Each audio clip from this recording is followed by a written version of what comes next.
issues to voters say matter? Well, I should say straight away, this is an issue of political contention, and to some degree it depends on how you ask the question.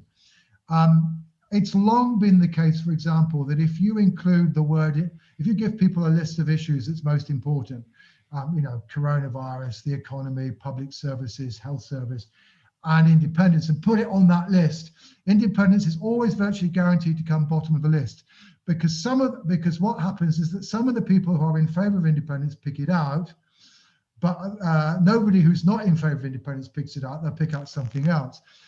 In other words, the problem with that methodology is that you are putting together some of the things that we call valence issues, things where basically everybody kind of broadly agree. Everybody wants a better economy. We might disagree about how to get there. Everybody wants good public services. Everybody wants to get rid of COVID, but not everybody wants independence, right? So putting those two things together in the same list, it doesn't work. So I'll then give you two further answers. The answer that I will always give you as to whether an issue matters or not is the evidence I presented in the talk, which is it's basically discriminatory power. So as social scientists, we prefer, or at least as quantitative social scientists, we prefer to infer motivation not simply by what people say, because people don't necessarily always know what their motivations are, but actually by looking at relationships.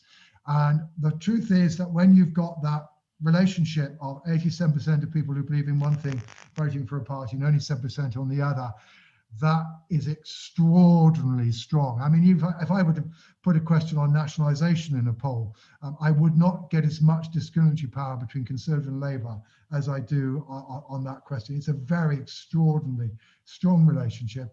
But in fact, also, IBIS Mori did do, in their most recent poll, rather than just saying independence, they kind of put, how Scotland should be governed, stroke devolution, stroke independence, as a option, all right, together with public services, health, etc. And in that, even voters themselves picked out how Scotland should be governed more than any other item. And indeed, here indeed is one issue upon which Conservative voters and SNP voters agree. They both agree that the constitutional question is the most important. The Conservatives have managed to bang on about it so much in the last 4 years. They have indeed succeeded in persuading people that it's an important subject, right? Despite the fact that, of course, in banging on about it in the last 4 years, they've been trying to tell us it's not an important subject, right? But of course, if you keep on mentioning it, you help to raise its salience. The group of people who are less keen on it are Labour voters, but the Labour Party faces in an election the same strategic dilemma that the party faced before 2019 and it faces now. The Labour Party is desperate for politics, both north and south of the border, to return to issues of left versus right, inequality, public services. And that's also reflected in the views of those people who are still left voting for the Labour Party. Labour Party's problem, however, is that its coalition has been fractured by Brexit on both sides of the border, but Brexit is not a left-right issue, it's a social liberal versus social conservative issue. And the Labour coalition has also been fractured by independence. So Anas Sarwar's message is, could we please talk about something else? Because he, like Keir Starmer, doesn't want to talk about Brexit and he doesn't want to talk about independence, but you can see the challenge, all right? Yes, for some, and then the other answer then, of course, is that really when you kind of give people this choice, of course, what's going to happen in the campaign is that the protagonists will make different connections between these various substantive issues and their constitutional preference, okay?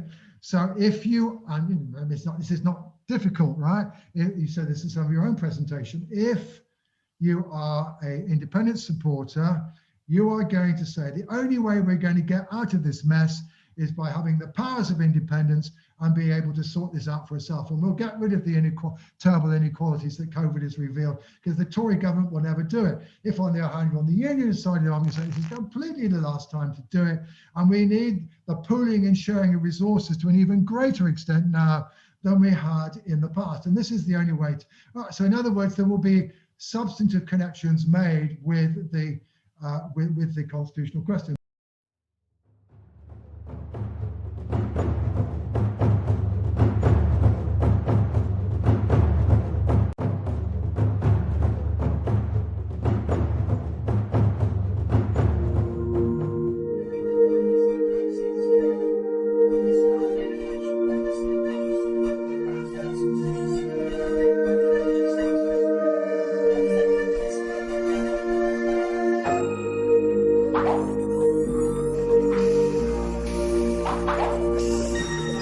you.